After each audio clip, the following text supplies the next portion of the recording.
The Nintendo Wii U, for all its faults, did house a great selection of first-party exclusive titles, so when the Switch first released in 2017, it was a given that many of these titles would make the jump to Nintendo's hybrid console, from Bayonetta 2 to Donkey Kong's Tropical Freeze to Mario Kart 8. All these big hitting titles have all made the jump for Switch and have been on the consoles for years now. But there's been one title that's surprisingly been absent on Switch, and that title is Super Mario 3D World. Well, that's until now. The major Mario Wii U outing has finally arrived on Switch with an added bonus of a new mode in Bowser's Fury. So let's see how they did, shall we? Let's start off with the story. It's as basic as most Mario stories go. Mario and Co are just walking about when they see this small fairy called a Sprixie, and it immediately gets kidnapped by Bowser. So Mario, Luigi, Peach and a couple of Toads chase after Bowser to rescue the Sprixies. It's your typical Mario stuff, but at least it's not Peach getting kidnapped this time. Mario 3D World feels very similar to its 2011 predecessor on 3DS, 3D Land, but vastly improved upon on that original concept. Levels here are vast and varied, and they all try something new without staying on the same mechanics for far too long.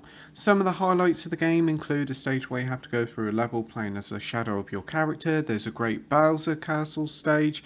Some other highlights includes a stage that replicates a Japanese dojo, two fun rhythm-based ones. There's plenty of variety throughout the game's 16 worlds. A big part why Mario games are so fun is the many different power-ups available, and 3D World's no different, from the likes of returning favourites like the Tanuki Leaf, Fire Flower and the Propeller Block. 3D World also includes a few new ones to use, from the Bow power-up, which is the biggest one in the game as it turns Mario and Co into cats. It's a fantastic power-up that's incredibly fun to use and allows for some great platforming moments as you scale high structures. There's also the Double Up Cherry that allows you to duplicate your character for up to 5 times, and again it's another fun addition that really does get some use in some levels. Unlike New Super Mario Bros., each character here plays differently, a bit like in Super Mario Bros. 2. Mario is your typical all-rounder, Luigi's a bit faster but he's a little bit slippery, as for the Toads they're a bit faster but they can't jump that high, and Peach has a floating jump. It's a great move to make each character place different, and it does allow for certain characters to be better at different stages and does make multiplayer more fun. As for the local multiplayer, it's great as always when playing with your family, but alas, during the current climate, playing with friends make it impossible. But thankfully Nintendo has included a workaround with the much welcome inclusion of online multiplayer.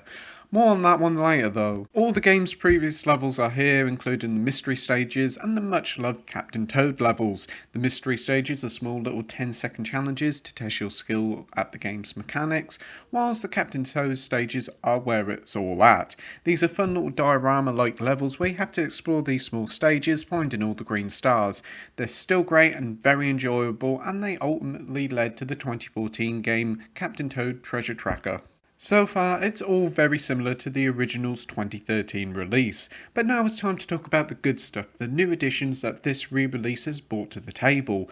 First up in the game is a feature that is full online multiplayer for up to 4 people.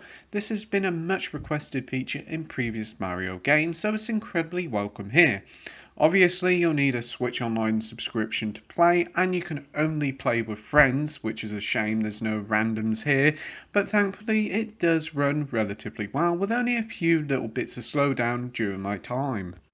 The multiplayer improvements continue, with the ability to play all the Captain Toad levels in 4-player multiplayer now. Each player plays as one of the Toad crew, and it's still very enjoyable, if hectic, experience. Another smaller but still welcome addition is that the game feels and plays a bit faster now thanks to an improved character speed, which makes the game feel much more snappier.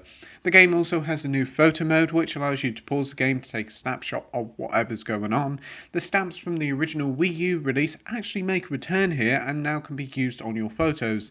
The games originally released on the Wii U also featured a load of touchscreen bits but on the Wii U gamepad, but now they've been moved to like the cursor motion controls of the Joy-Cons, but you can still use the touchscreen controls if you're playing portably if you wish.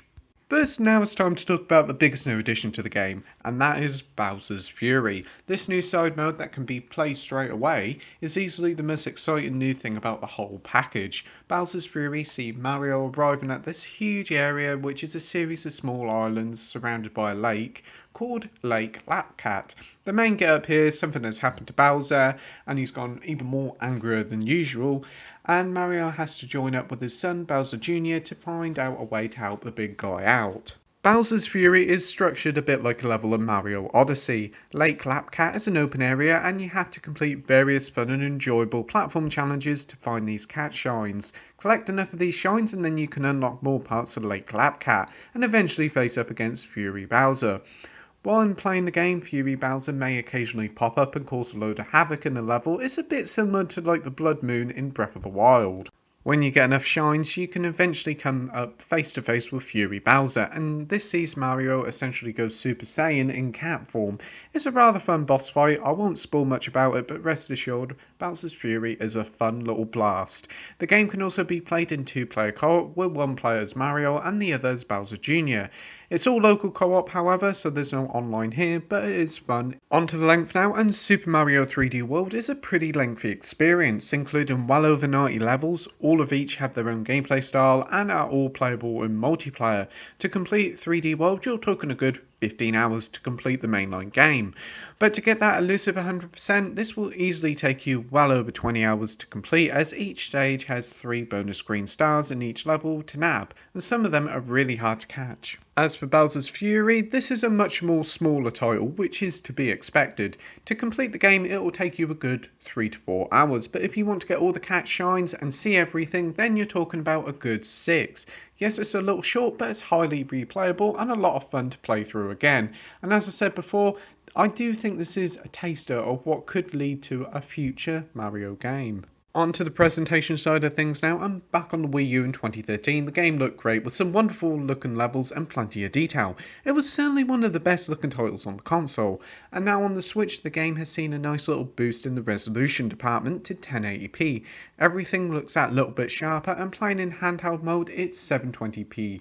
And again the game looks great with both modes running at 60 FPS. As for Bowser's Fury, this title is a little bit different as it has a bit more graphical oomph in it. See more detailed environments and visual effects on screen. So while stock the game runs at 60 FPS, but interestingly it displays at 720p.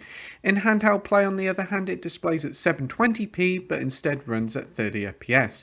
It's certainly an odd move by Nintendo, but thankfully the modes do run pretty well. There is an occasional frame rate drop, but it's nothing too bad. Conclusion time now, and Super Mario 3D World plus Bowser's Fury is a much welcome return to a rather underappreciated Mario title, finally getting the chance it deserves to reach a broader audience.